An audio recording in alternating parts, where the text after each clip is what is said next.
class. How are you guys doing today?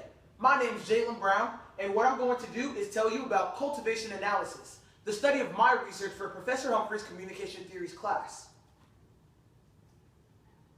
What is cultivation analysis, you might ask? Well, first and foremost, you have to know it was founded by G. Gerber. States that a high frequency of television viewers are more susceptible to the media messages that they see and to believe that they are real and valid. Now, you might be asking yourself, what else is there to cultivation analysis? Well, first you have to know that it's dealing with the perception of the world through television. And there's a trickle-down effect to this called the mean world syndrome. Pretty much what the mean world syndrome is once you form that perception of the world through television, which is the basis of cultivation analysis, you get the mean world syndrome because you all the violence that you might view through television. An example of this could be a show like Cops. Now, Cops is not an overly violent show. It's only allowed to be so violent because it's on for the general public. But you do have to know that Cops deals with the proximity of a show. So I was watching it last night, and I saw that an episode was filmed in Marietta, Georgia. I'm from Alpharetta, Georgia. So to know that a show like that was filmed so close to home, and to know that so many crimes so heinous are being committed around my area, could cause me to form mean world syndrome. You have to understand all of the perceptions that could be formed through certain shows like this just simply being broadcasted. So you might ask what some initial roadblocks were when I was doing my research, because I know that some of my classmates might have faced similar ones to me. First off, it was finding something reliable. You want to make sure that you have enough material to elaborate for an entire 8-page minimum, maybe even 10 pages if you feel kind of generous out there and you do get a groove in your research. Also, I needed to find something relevant. It was easy for me to find text, and once I found that relevant text, it had to be something that I could kind of play with and make creative and also keep the reader engaged when I'm telling you my research. So after I found my topic and kind of got over some of those initial roadblocks, I found it pretty easy for me to get something to support my research. The first thing is going to be Bobo the doll. Who is Bobo the doll, you might ask? Well, it was a conducted experiment in 1961 where essentially a bunch of children were placed in a room, two separate rooms. One room had an adult in there who would play with Bobo, kind of in a playful way, nothing too harmful, just really having fun with the doll just like a child would. In the other room, they had Bobo, and then they had an adult who was pretty aggressive with him, throwing him in the air, kind of just being very rough and not very gentle with Bobo whatsoever. Children were in each room to observe the behavior by both of these adults. Afterwards, the adults were taken out of the room, and the children were forced to sit there by themselves, not only reflecting their personal thoughts and what they had seen, because the adults had said pretty much nothing besides just giving sheer action, but the kids were also supposed to sit there and make their own observations and make their own actions with the doll. For example, in the room with the Carol adult, who was sitting there and kind of being gentle with Bobo and playing with him like a child, the child emulated that same behavior and was very gentle with Bobo and showed a lot of kindness to Bobo. In the other room where the adult was a little bit more aggressive and not as gentle with Bobo, you would notice that the child emulated the same thing, actually using a playful hammer to hit Bobo. Now, while both of the actions cannot be automatically concluded to be violent or be very caring in a certain way, you could see that the children have emulated the behaviors of the adults. This is also trickled down to what we refer to as mean world syndrome. The child is seeing something through media, not media, but necessarily live action, which could act as media in this, and they're emulating that behavior. And now if you could, please, watch this video of the Bobo experiment. The model pummeled the doll with a mallet, flung it in the air. This is the aggressive adult. Kicked it repeatedly.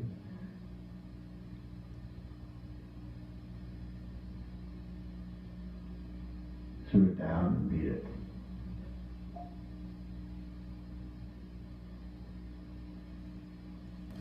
It was once widely believed that seeing others vent aggression would drain the viewer's aggressive drive.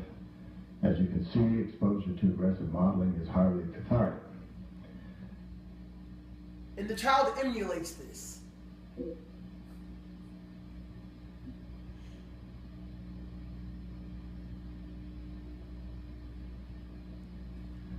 Exposure to aggressive modeling increased attraction to guns, even though it was never modeled. Guns had less appeal to children who had no exposure to the aggressive modeling. The children also picked up the novel hostile language.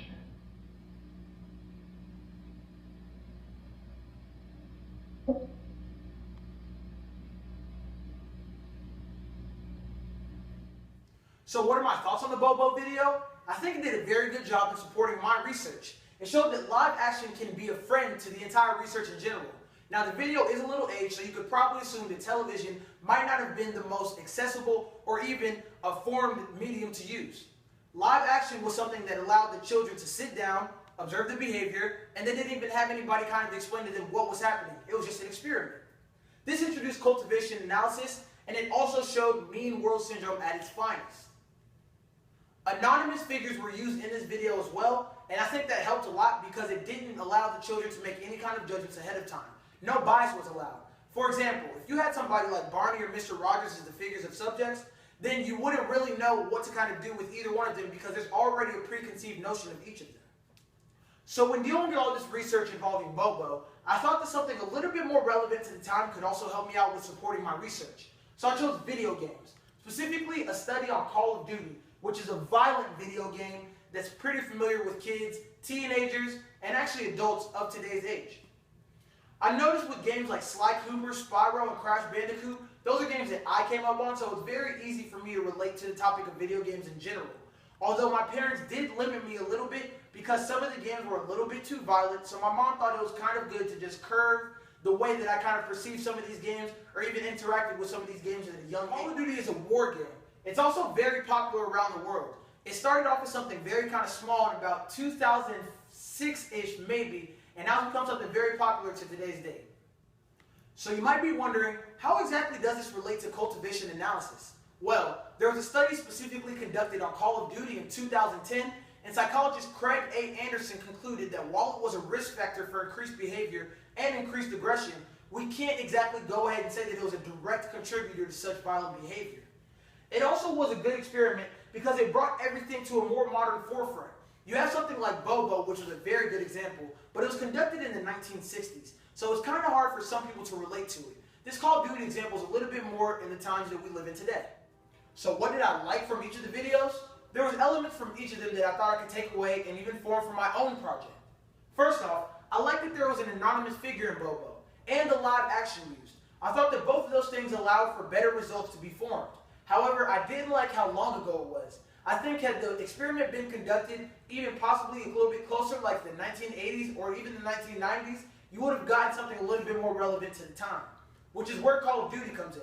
I like that it was relevant to the time, and it's a direct example of the mean world syndrome because you get a chance to see what it is for violent video games to do to children who are kind of adolescents, still growing up and forming their own perceptions of the world themselves, whether it be through video games, television, or any other forms of media. Because it is 2016, and media is a huge part of our lives, especially the youth. I didn't like how inconclusive it was, though. If you saw that quote that was made by psychologist Craig A. Anderson, you can see that while it was listed as a risk factor, it is not a direct correlator of the two. So it's kind of tough to say whether or not mean world syndrome could be formed directly through something like video games. So what I would do is to take all these teens and let them play Grand Theft Auto. There's only going to be 2 controllers and about 8 to 10 teenagers. Like I said, they're intense gamers, so they're really going to want to be chomping at the bit to get their chance to play the game. Now, what I think is most interesting about this game and using these teenagers all together that would make the results more desirable is the fact that you have teenagers who could sit in a room and not only are you going to observe the behavior that they go through as they're trying to decide who plays the game, but you also get to see their actions within the game. So it's going to be a two-sided thing that ultimately gives you a result to see how mean world syndrome could be formed, how cultivation analysis might form their own perceptions of things. So in conclusion, I'm kind of at a crossroads when it comes to cultivation analysis. I think that both have valuable qualities, but I think that it's kind of inconclusive with video games because it's only listed as a risk factor, and I think that when you look at the Bobo experiment, it's not as relevant to the time, so it's kind of hard to get a gauge between the two. I like both of the valuable qualities, but at the end of the day, I have to decide that video games are just a little bit more relevant to today, so I think that that experiment would also help shift how all of the research is done for the future. I thank you guys so much for being a part of my video, watching this, and getting an idea of what cultivation analysis means to me and how my research was conducted. Have a great day.